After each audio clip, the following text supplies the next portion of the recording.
তার মাকেও আহত করা হয়েছে। যখন সে গন্ডগুলো ফিরাতে যায় একজন মাকেও তারা আহত করে। সব মিলে আমাদের এখানে 10-12 জন আহত হয় এবং আমরা দেখছি বিভিন্ন জায়গায় আমাদের ব্যানারগুলো রাত্রের বেলা উঠিয়ে নিয়ে যাওয়া হচ্ছে, আমাদের কেন্দ্রগুলো ভাঙচুর করা হচ্ছে। এই ধরনের কিছু সমস্যা আমাদের কাছে আসতেছে, খবর আসতেছে। আমাদের আরও আমরা বিভিন্ন জায়গায় শুনতেছি হুমকি দামকি চলতেছে, লিস্ট করতে বলতেছে, এইগুলো আছে। আল্লাহর মেহেরবানিতে আমাদের কর্মীরা এগুলো ভয় পায় না। এইবারের যে আন্দোলন, সেই আন্দোলন হচ্ছে আজাদির আন্দোলন। আমরা জীবন দিয়েছি, বারবার জীবন দিব না, এবার আমরা মুক্ত হবই ইনশাআল্লাহ। বন্দোবস্ত বাদ দিবে দেশের জনগণ, নতুন বন্দোবস্ত কায়েম করবে। মানুষের ভিতরে প্রচুর আগ্রহ আছে, মানুষ ভোট কেন্দ্রে যাবে এবং তার ভোটাধিকার প্রয়োগ করবে। যদি তার ভোটাধিকার প্রয়োগের ক্ষেত্রে কেউ বাধা হয়ে দাঁড়ায়, তখন তা আমাদের দেশের জনগণ, এই যুব সমাজ সেটা প্রতিহত করবে বলে আমরা বিশ্বাস করি। আল্লাহর মেহেরবানি তো এটা মানুষই ভালো বলতে পারে। তো আমরা আমাদের ধারণা মানুষ এখন চাচ্ছে একটা পরিবর্তন। সেই হিসাবে আমার মনে করি যে মানুষ এখন ময়মনসিংহের মানুষ 99% মানুষই পরিবর্তন চায়। সেই হিসাবে আমরা মনে করি যে আমাদের জিতার সম্ভাবনা 100% আমরা প্রতি আপনার কোনো আমাদের মেসেজ তো একটা পরিষ্কার যে তিনটা নির্বাচনে ভোট দিতে পারে নাই। আমরা যেন একদম সকাল সকাল এসে আমাদের লোকজন সদরবাসীরা যেন ভোট কেন্দ্রে আসে, বিশেষ করে যুব সমাজ ভোট দিতে পারে নাই, তারা যেন ভোট কেন্দ্রে আসে, ভোটাধিকার প্রয়োগ করে। আমাদের মা বোনদের প্রতি আমাদের উদারতা আহ্বান থাকবে, তারা যেন ভোট কেন্দ্র আসে এবং তারা যেন এসে ভোটাধিকার প্রয়োগ করে। বিশেষ করে দুইটা বুট, একটা হচ্ছে হার পক্ষে আমাদের, আর সদরের মার্কা হচ্ছে ইনসাফের প্রতীক দাঁড়িপাল্লা। এই দুইটা বুটের পক্ষে যেন তারা ভোট দিতে আসে এবং আমাদেরকে জয়যুক্ত করার জন্য সহযোগিতা করে। সেটাই আমাদের সদরবাসীর প্রতি আমাদের আছে। ধন্যবাদ।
সামনে চলো তালে তালে তাল মিলিয়ে ইমরুল ভাইয়ের চতুর্দিক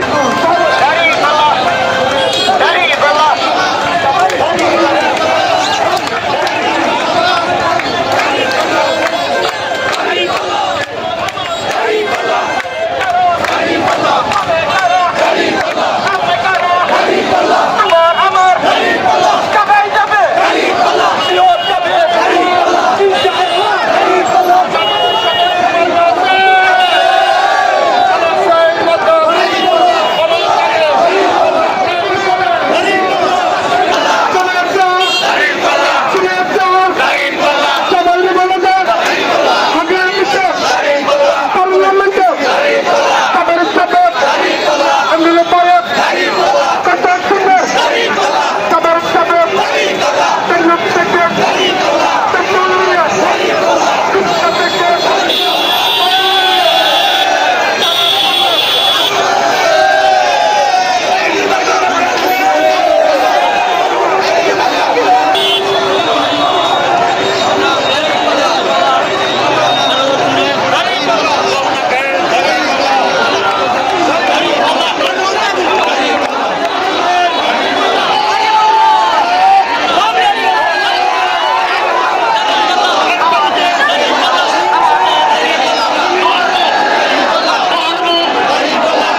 বলে যায়, কৃষক ভাইদের বলে যায়, ব্যবসায়ী ভাইদের বলে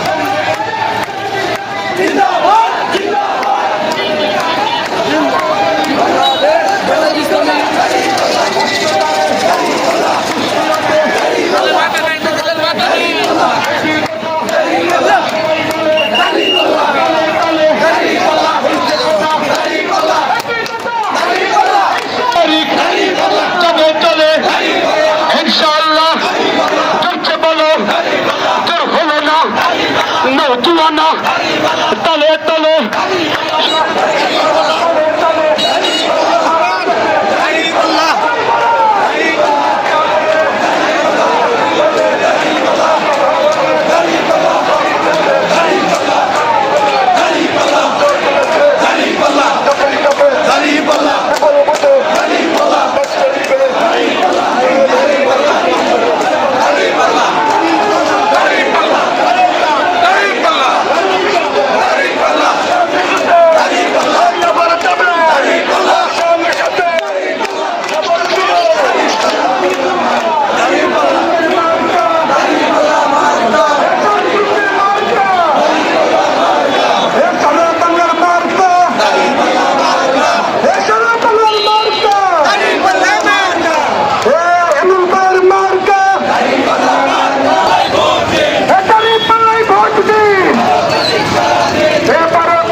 ভোট দিন।